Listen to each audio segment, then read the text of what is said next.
For the purposes of the Appropriation Bill No. 1, 2015-2016, and I call the Treasurer. Madam Speaker, I present the Appropriation Bill No. 1, 2015-16 and the explanatory memorandum. Clerk. First reading, a bill for an act to appropriate money out of the Consolidated Revenue Fund for the ordinary annual services of the government and for related purposes. I call the Honourable the Treasurer. Thank you, Madam Speaker. I move that the bill for the 2015 budget now be read a second time. Tonight I am speaking directly to you, the people of Australia. I want to inform you of the next steps in the government's plan to strengthen our nation's economy. As we all know, over the past 12 months, Australia has had to deal with its fair share of challenges. We have stared down terrorist events in Sydney and in Melbourne. We've had to deal with a terrible drought in Queensland and in New South Wales. On the economic front, iron ore prices have fallen dramatically and the recovery in the global economy has been weaker than expected. But I say to you, the economic plan laid down by this government more than a year ago is in place and it is helping us to deal with these challenges. Through careful planning, we are successfully navigating the difficult transition from a mining investment boom to one of broader-based growth right across our economy. In the past 12 months, we have coped well with weaker-than-expected global demand, lower commodity prices and falling revenue. Even in the face of the largest fall in our terms of trade in more than half a century, which has contributed to a significant fall in tax receipts, our economic plan has helped Australia to have one of the fastest-growing economies in the developed world. I can report tonight that despite the headwinds, our timetable back to a budget surplus is unchanged from last year. We inherited $123 billion of deficits when we came to office. We have now brought that down to $82 billion over the next 4 years. And this is despite the fact that we have lost $90 billion in expected tax revenue over that same period. A $40 billion improvement in the bottom line is good, but we need to do more.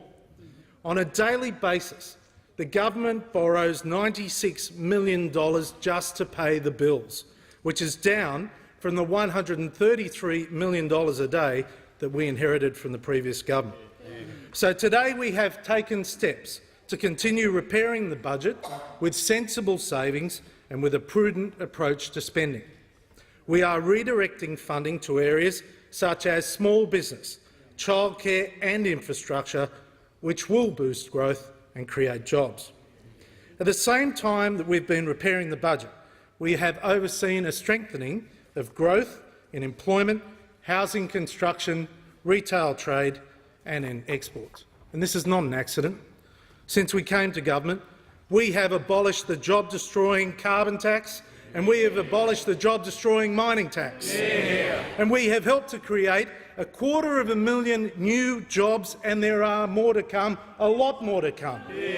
We have abolished 50,000 pages of regulation and red tape, which was costing our economy nearly $2.5 billion a year.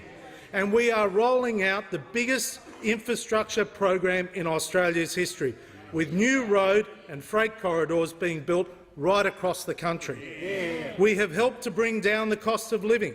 Australians today are paying less for their electricity and less on their mortgages. I say again, our economic plan is working and things are getting better.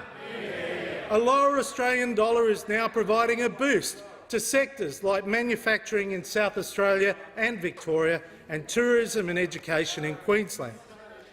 On election night, the Prime Minister declared that Australia was back open for business. His words have been proven true.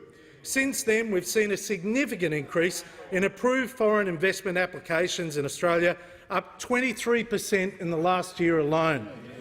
The world has expressed its growing confidence in Australia's economic future, and I too share that optimism about our future.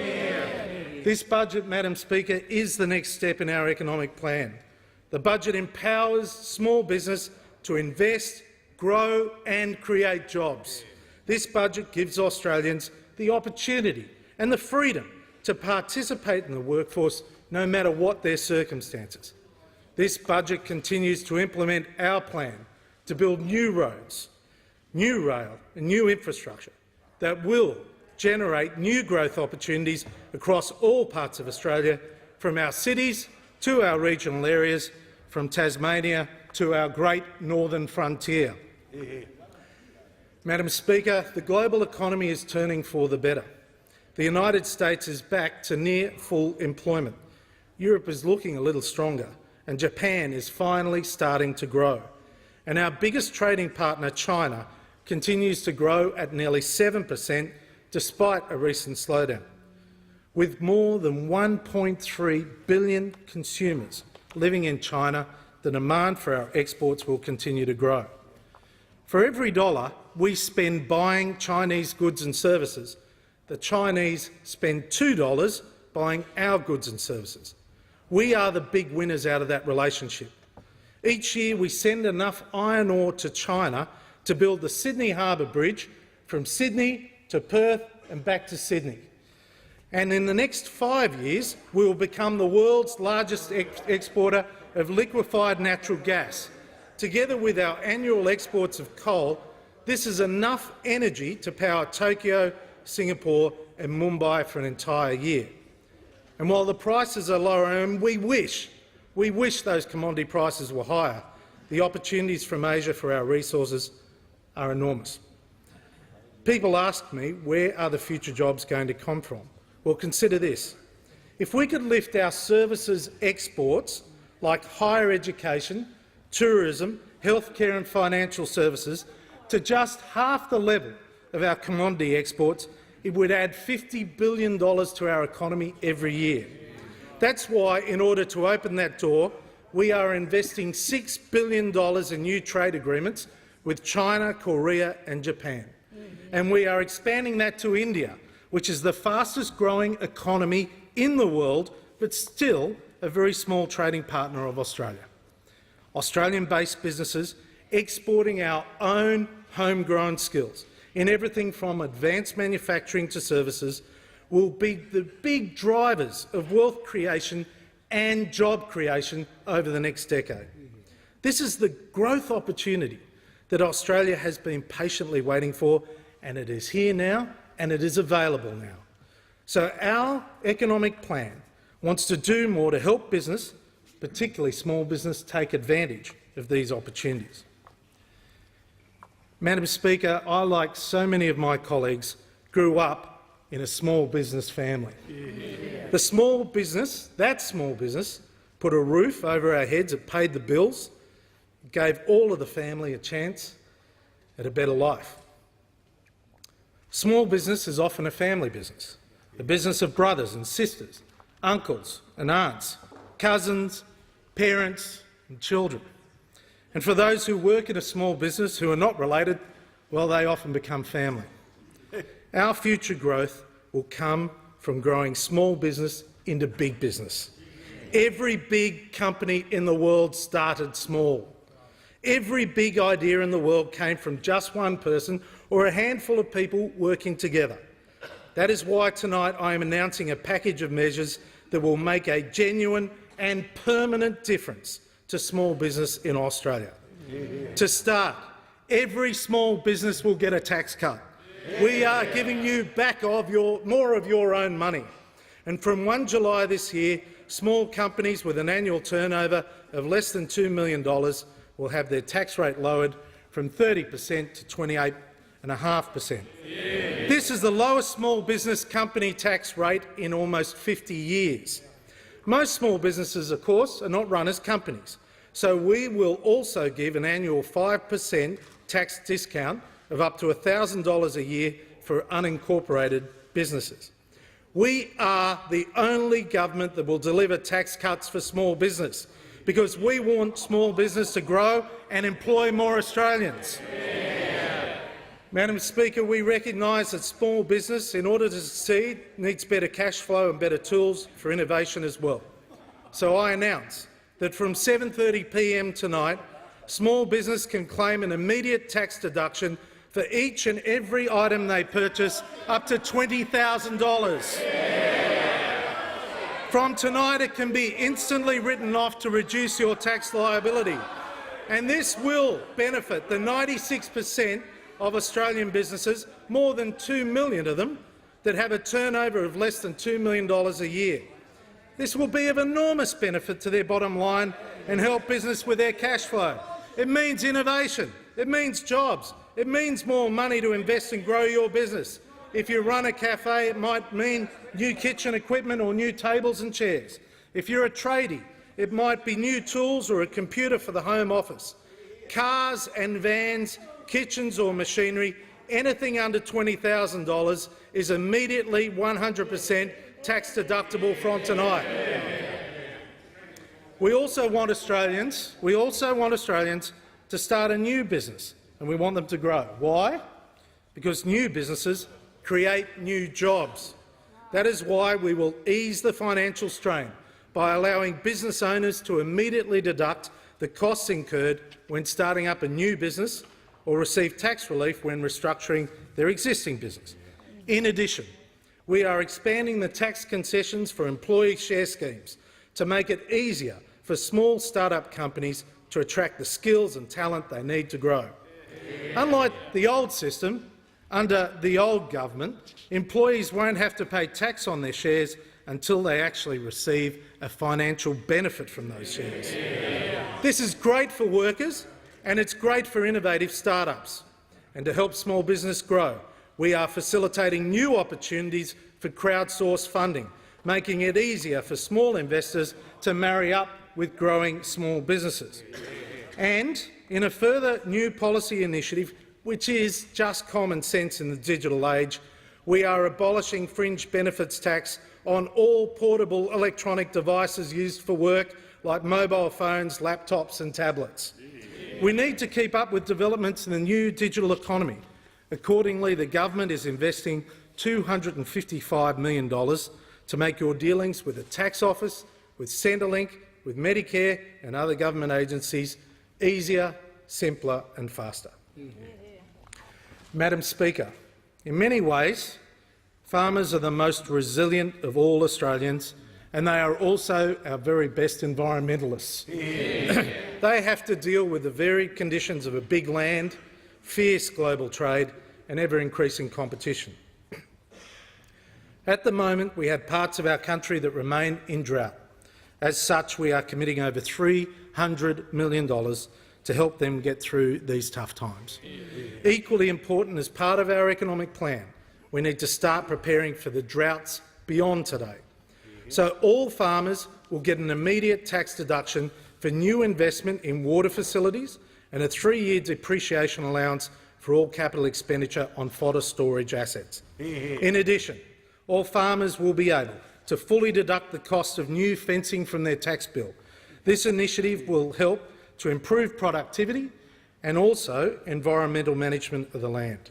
And over the next few weeks, after further discussion with farmers, we'll be releasing more details about our plans to strengthen agricultural production across Australia. Madam Speaker, this is a budget that unleashes our nation's potential. An extraordinary area of untapped promise is Australia's north. This is an exciting frontier for economic development that is filled with abundant resources and talented people. Its tropical climate is shared with 2/3 of the world's population, and of course, it's closer to our key trading markets than any other part of the country. But the north needs new infrastructure to get things moving. We need to build in order to grow. I announced tonight a new $5 billion Northern Australia infrastructure facility, which is the first major step on our plan for the Great North. We will partner with the private sector and governments of Western Australia, the Northern Territory and Queensland to provide large concessional loans for the construction of ports, pipelines, electricity and water infrastructure that will open our northern frontier for business. This commitment to building a bigger nation adds to the record $50 billion in transport infrastructure we announced in last year's budget, infrastructure that is now, as I speak, under construction. Through this new investment, we are laying down strong foundations to get Australia ready for its economic future. Madam Speaker, a nation that lives as a family must help to strengthen and support all of its families. Next year, we will spend $38 billion to support families, which includes more than $7 billion on childcare. Australian parents work hard to juggle the demands of modern life. It is a difficult balancing act, I know. Just weeks after coming to government in 2013, I initiated a Productivity Commission inquiry into childcare. Since that time, we have consulted widely, and as a result, we are allocating an additional $3.5 billion to reform the childcare system. We want to give parents a choice about work. By investing this money, we are responding to the demands of 165,000 parents who want to work more but are prevented from doing so by the current costly and complex scheme. Our reforms will make the system simpler and ensure childcare is more affordable, more accessible and more flexible. Madam Speaker, this government knows there are many Australians who want a job and just can't get one. As part of our economic plan, we are doing more to help. The level of youth unemployment in Australia is too high. So tonight I announce this government will invest more than $330 million to help young and disadvantaged Australians get their start. This will include a new $212 million Youth Transition to Work program that will fund community workers who are on the ground in high youth unemployment areas. Furthermore, there will be an additional $106 million of intensive support trials for job seekers of all ages who are facing the most significant barriers to employment.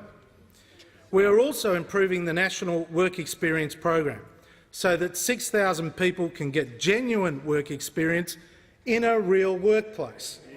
And whether you are young or old, and no matter where you live, we want all Australians to have the opportunity to get a job and to stay in a job.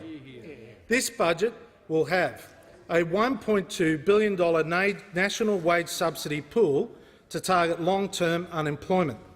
Following consultations across the community, we are reshaping the pool, including the Restart program for older workers, to ensure that the subsidies are available when and where they are most needed.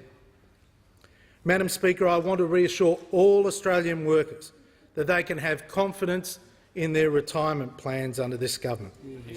There will be no new taxes on superannuation under this government, and the age pension will continue to increase twice a year, this year and every year, at the highest available indexation rate.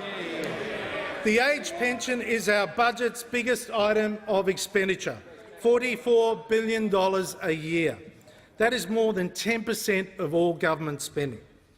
The age pension is a critically important safety net for many Australians. That is why, as our population ages, we need to ensure the pension is sustainable and affordable. So from the 1st of January 2017, we will make changes that benefit pensioners with fewer assets beyond the family home. But we will also tighten eligibility for those pensioners with higher levels of assets. Importantly, anyone who currently has a pensioner concession card will continue to receive a concession card that provides the same benefits, such as subsidised utilities and transport, bulk billing and cheaper PBS prescription medicines. These measures are all intended to provide security and certainty for older Australians in the years ahead. Madam Speaker, we are building a stronger and more sustainable health system. The Pharmaceutical Benefits Scheme has, for over 60 years, given Australians affordable and reliable access to a wide range of drugs. In this budget, the government continues its commitment to new listings on the Pharmaceutical Benefits Scheme at a total cost of $1.6 billion. To give you one example, around 1,000 people will now benefit each year from subsidised access to better treatments for certain types of melanoma. Some of these treatments have, until now, cost up to $131,000 per course of therapy. Now they are accessible to all Australians. It is, however, not enough to subsidise existing drugs. We need to find the next generation of treatments and cures. Last year I announced the creation of the Medical Research Future Fund, which will become the biggest medical research endowment fund in the world. Starting this year and over the next 4 years, the government will distribute $400 million from this fund to help our best and brightest medical researchers develop the drugs and cures for the future. Madam Speaker, the highest responsibility of any government, is the safety and security of its citizens. When it comes to national security, there can be no shortcuts. This year we will commit a further $1.2 billion to make Australia safe and secure. This builds on the $1 billion of extra funding we committed last year. This is an essential investment for our nation, and it is working. As we know from events as recent as last weekend, the more work we do, the more likely we can prevent tragic incidents from happening in our community. Madam Speaker, the threat of terrorism is rising and ever-evolving, and our response must be swift and uncompromising. We must have the best counter-terrorism capabilities available. Tonight the government is committing an extra $450 million for our intelligence capabilities to ensure that we have the very best equipment and skills necessary to keep our communities safe. Overseas, our military personnel are leading the fight against terrorism. The government is providing $750 million for military operations this year, including our efforts to disrupt, degrade and ultimately destroy Daesh in Iraq. To help pay for this, our tough stand on border protection is delivering a dividend.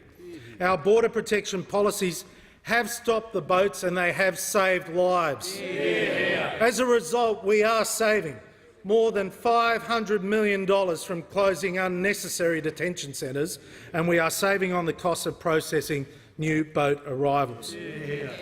Madam Speaker, fairness is essential to the integrity of our taxation system. So I say to all Australians, rather than introducing new taxes on you, we simply want people or companies who are avoiding paying their tax to pay their fair share. As a result of tax office investigations, we have identified 30 large multinational companies that may have diverted profits away from Australia to avoid paying their fair share of tax in Australia. Everyday Australians rightly believe that if $1 of profit is earned here, then you should pay tax here. Unfortunately, this is not always the case for some multinationals. Many have the capacity to aggressively minimise their tax.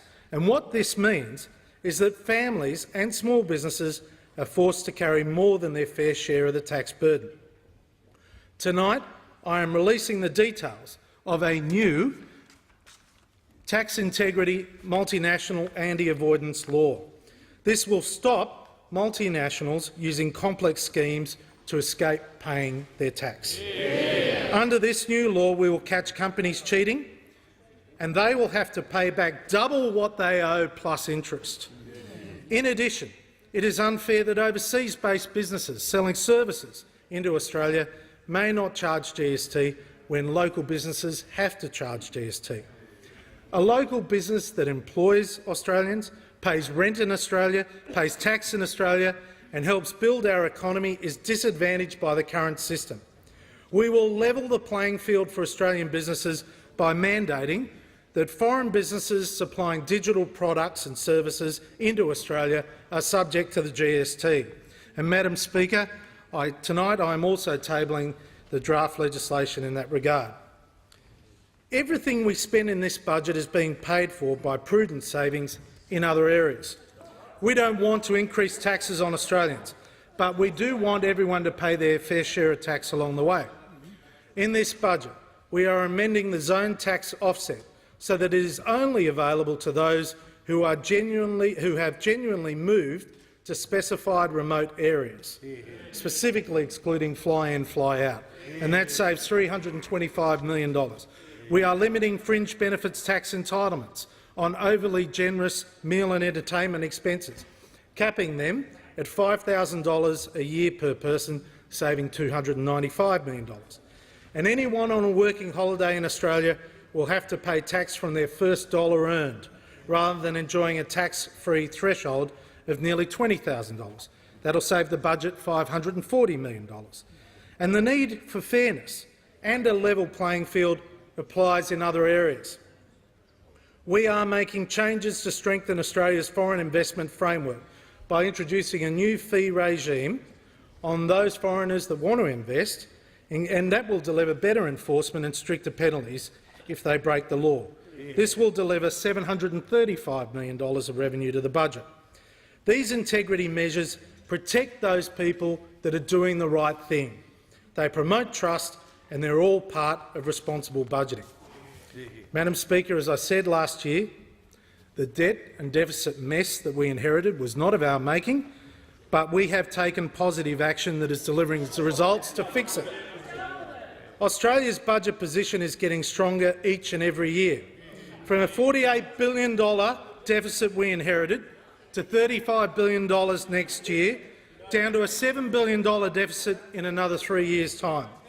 And over the same period, we are reducing the size of government as a share of the economy.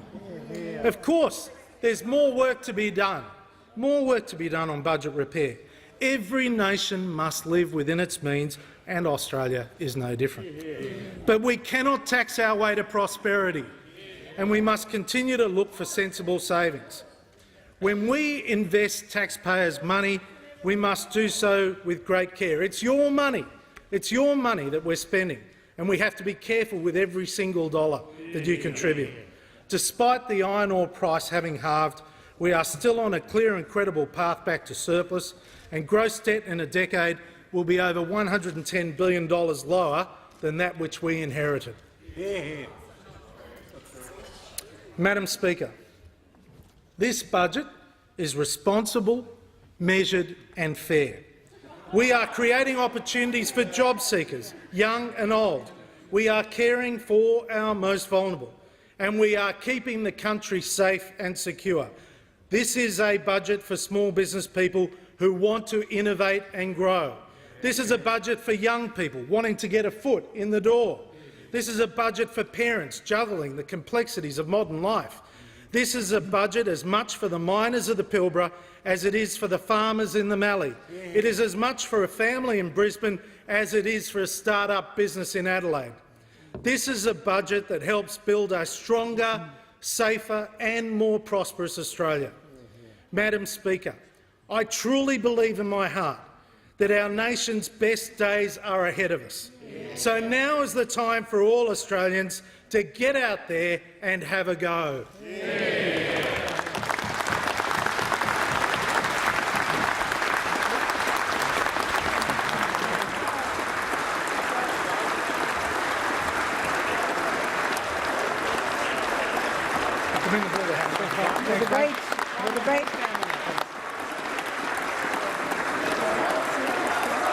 The debate must now be adjourned.